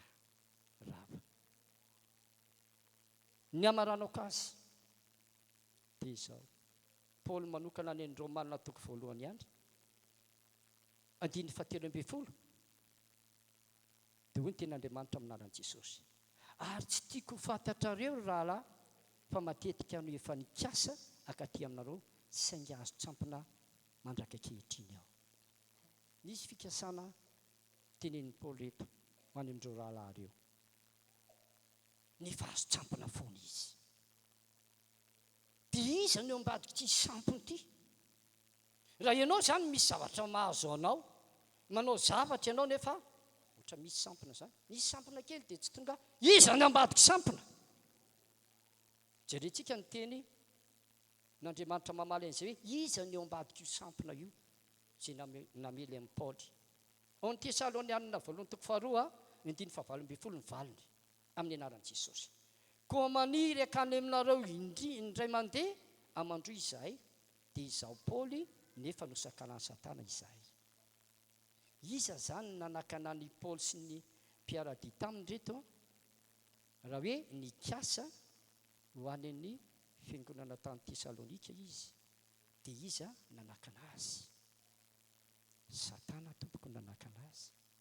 Indray mandeha namindroa izahay no saika andeha nefa nosakana Satana. Jesosy tena ny teny manao hoe andehantsika eny ampita ametraka sakana Satana. Resy io fanahy sakana io dia ambarako amintsika eto ny toerana misy an'izy io. Ny fanampanakana tompoko na iray izy ao anatin'ilay olona mihitsy, na iray izy avy ety ivelany. Neny Paoly zao le fanahy sakana mahazo azy tsy tao anatiny fa ety ivelany.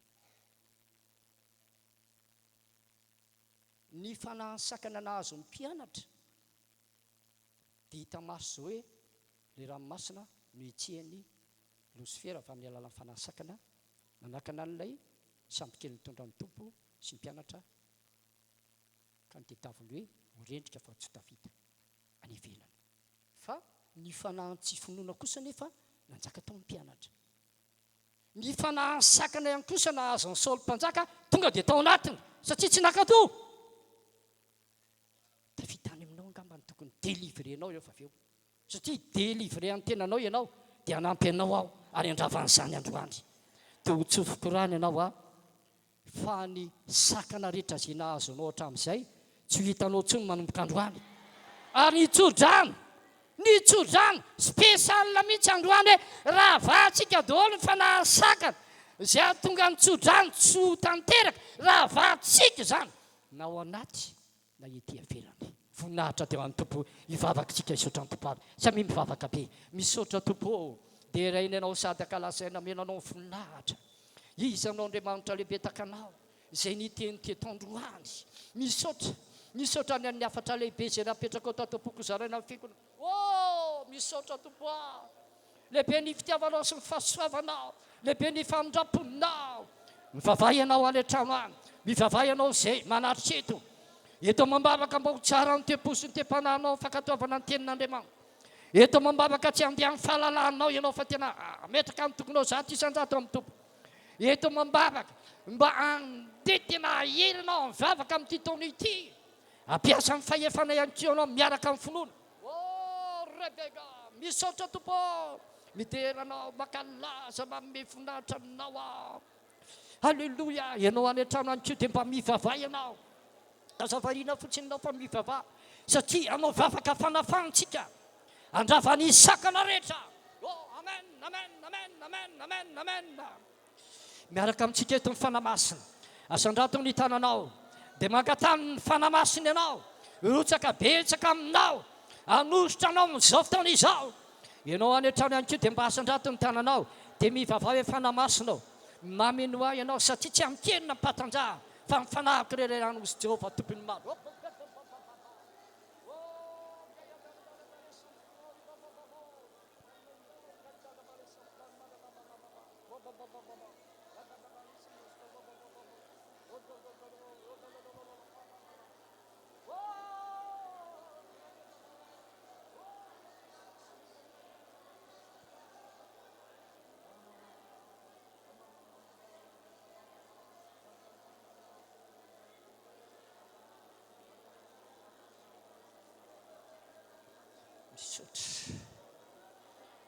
misaotra tompo, misaotra tompo.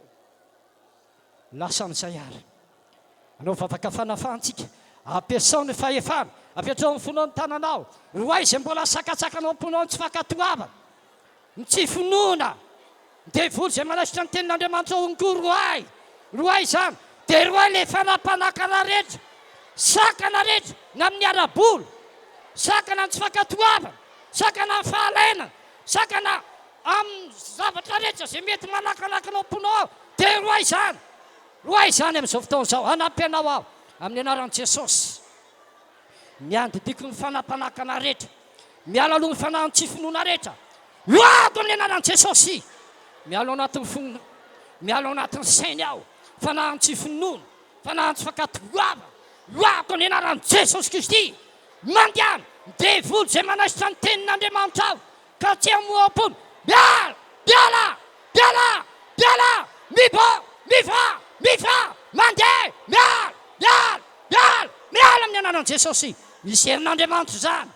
Miala devoly, mika amin'ny femahery dia mandeha, varavana fitomvoana tonga dia mivoaka, avetrany dia mivoaka, fanahy ny sakana ara-pahasalamana. Miala ny devoly mpitondra aretina rehetra, miala amin'ny anaran'i Jesosy.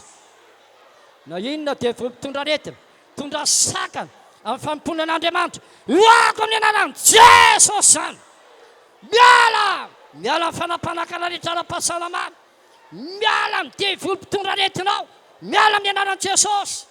Miala amin'ny fanahy fahatrana rehetra, didiko ny devoly ny sakana amin'ny ara-bola rehetra, loano, miala amin'ny anaran'i Jesosy. Miala amin'ny fanahy sakana ara-panambadiana, tsy azahoany fanambadiana, loako amin'ny anaran'i Jesosy. Devoly mpanakana amin'izany, devoly manambady, fanampandava-tokantrano, loano, didina, miala amin'ny anaran'i Jesosy. Alefa, voyana, miala le fanahy faketrana azy fahakiviana, tondra sakana, miala aingana, voyana, alefa, voa le fanahy faketrana azy fahakiviana, alefa, voa amin'ny anaran'i Jesosy, ndray voaka, mandiana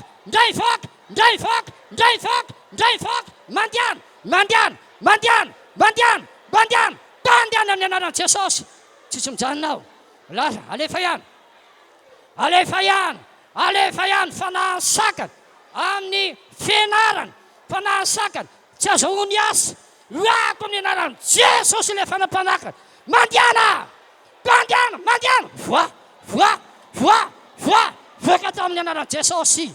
Miala amin'ny anaran'i Jesosy, miala amin'ny fanahy sakana rehetra, atonga tsy afaka amin'io fahazaran-dratsy io. Miala amin'ny fanahy fanadevozana rehetra, miala, vako ny famatorana rehetra, vanariako, miala ny devoly sakana amin'izany. Didina amin'ny anaran'i Jesosy, mandiana amin'ny anaran'i Jesosy. Asandratsika ny tanantsika dia loatsika ny fanahy sakana, tsy atateraka ny tsodrano. Asandratsika ny tanantsika, mandroaka atsika, miala ny fanahy sakana, ny sakatsakana rehetra, manakana, ny tsodrano tsy tateraka, miala amin'ny anaran'i Jesosy. Miala amin'ny anaran'i Jesosy. Miala ny fanahy sakana rehetra, devoly fanampanakana rehetra, tsy atateraka ny tsodrano, tsy mahazo manakana, mahaton'ny tenin'ny mpanompony Andriamanitra. Miala nareo, miala amin'izao fiangonana RHEFI rehetra, miala amin'ny fiangonana RHEFI, miala amin'izao fiangonana marasika zao, miala ny olona rehetra izay nandray tsodrano, miala ny fanahy sakana, ny sakatsakana rehetra izay ataonao devoly, tsy atateraka ny tsodrano, potehana, ravana, miala amin'ny anaran'i Jesosy. Misaotra tompo, misaotra, stanina amin'ny anaran'i Jesosy ny aretina.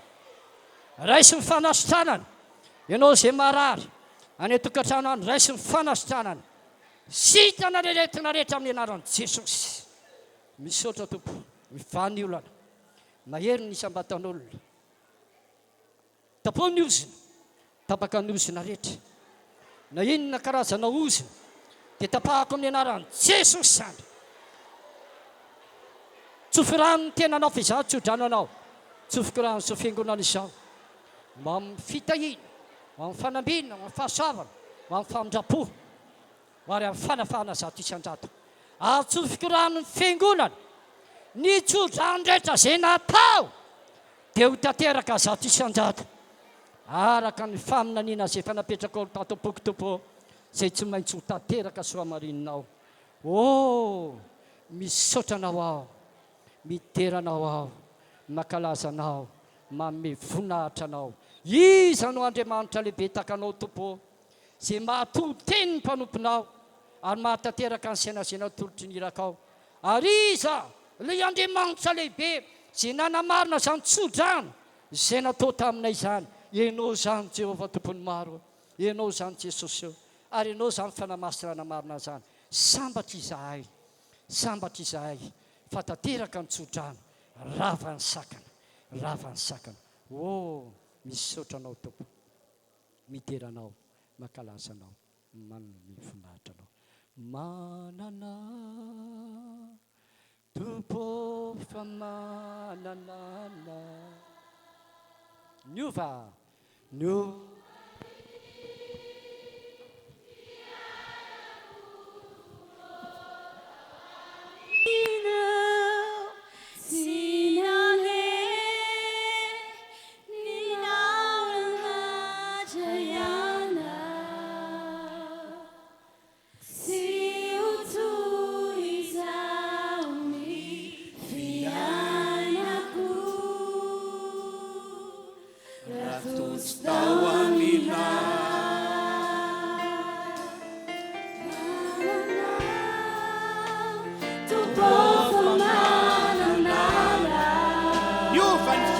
Haleluya.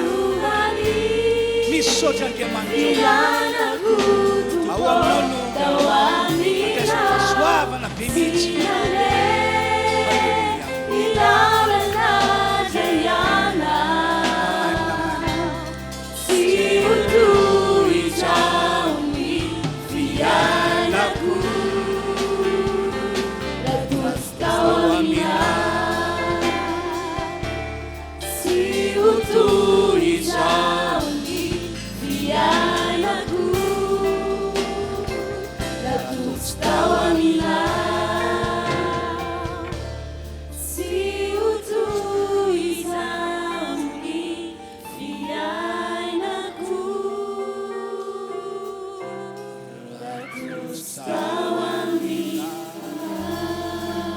Misaotra Andriamanitra ny amin'ny fahasoavana lehibe nampombanao anay amin'ny taona 2024 sambatra raha samy sambatra tsy fiangonana izao fandraisinao an-tanana ny momba azy. Haleluya, haleluya, amen. Deo hiteka tsika fitsoratsen'Andriamanitra tao mafian'ny teka ao. Haleluya. Ny voninahitra dia ho an-tompo irery ihany zany. Ho farantsika ny fotoana izay niarantsika teto tamin'ity androandroany ity. Ny filazana anankiray apetraka amintsika zany zao dia aza tao mampihemotra anao indrindra fa amin'ny alalan'ny famojena aza tao mampihemotra anao amin'ny famojena fotoam-bavaka ny andro ratsy. Fatao zava-dehibe aminao foana io. Amen. Amin'ny Alahady herin'ny androany maraina tongava be dia be amin'ny enin'ora ho anareo mpamonjy amin'ny enin'ora ilazao daholo ny namana rehetra. Teneny hoe honerintsika tsy fahatongavana tamin'ny lahateo hoe tsy maintsy tonga be dia be isika anao defi amin'ny devoly tsy masakana antsika toetrano ratsy sady tsy zany ve? Dia tahaka izany amin'ny 20 amin'ny 10 dia amin'ny 12 tonga maro tahaka izao ohatrany atrantsika. Dia rehefa avy eo amin'ny 2 mbola hiaraka mpahaterarima antsika fa fisaoran'Andriamanitra indray no atao. Tsy maintsy misaotra vita le tsodrano tsy maintsy misaotra tsy maintsy mame volanatr'andriamanitra misaorantsika tsy hoe faly zay tompo fa nahatsodrano a dia samy vita zany fa mila misaotra azy ianao zay fisaoranao zay ma tsy manambara fa mino anao fa andray alleloia dia farany filazanam-perako amintsika rehefa mba miravitsika eto tompoko rehefa mba miravitsika am'roa vao miditra any manaraka dia alohantsika mba makato amin'ny buvette maka amin'ny buvette tsika dia mba mandrainjara zay zavatra rehetra vidinao manjary mampalahelo ny namantsika nanao sakafo tsara androany maleriva zany fa karakara sakafo tsara nanao zavatra betsaka kanjo mo nisy atoetrandro ratsy io dia tsy afaka vitsy ny olona tonga teto dia tao ihany koa asa tsy nietrety sakafo mihitsy hoe ny olona fa alohantsika mba mandeha mitsidika kely ao mba maka zay atsika alaina atsika vidinana dia mofona 200 azy na godrogodrona ariary 100 azy mba mandrainjara ao fa raha misy vola ihany an-tananao tonga dia le tena sakafo hariva tonga dia fitao androany atoandro misy vary sy laoka ao zay a mba mivilika eo alohantsika mba milamina tsara mihinana ianao hoe averina mbola iverina eto am'roa ianao a misy ohatr' zany ray ve fa tsara zany ka halleloia io moa raha nisy ino ty baolina ke sisa ino tsy haiko tsomony anarandreny ary katinina hotsika taloha dia tonga dia naka masaka toto dia nentina samy tonanody fa dia tsisy an'izay moa zany tompoka dia mirary soa antsika rehetra matokony fiara-miasa mba mivilika aloha zany tsika tompoko amen ndao tsika hisaotra an'andriamanitra amarina zao fotoana izao amin'ny alalan'ny vavaka misaotra anao zahay ry andriamanitra tsara ry ilay izy atrizay atraiko mandrakizay vita somatsara ny fotoam-pivavahana androany tamin'ity fotoana ity nomba anay ianao niaraka taminay ianao raha ny mpanao sakana tsy manan-kery efa niraisinay ny fahefana nampiarinay ny fahefana resinay ny mpanao sakana rehetra na inona heriny na inona endriny resinay tanteraka izany misaotra tompo misaotra amin'ny anaran'i Jesosy nanaovana ny vavaka halleloia halleloia amen samy tain'andriamanitra ravadao tsierina tompoko vily kely ao buvette daholo zany a mba mandray njara kely ao na dia mofo miary 100 sy 200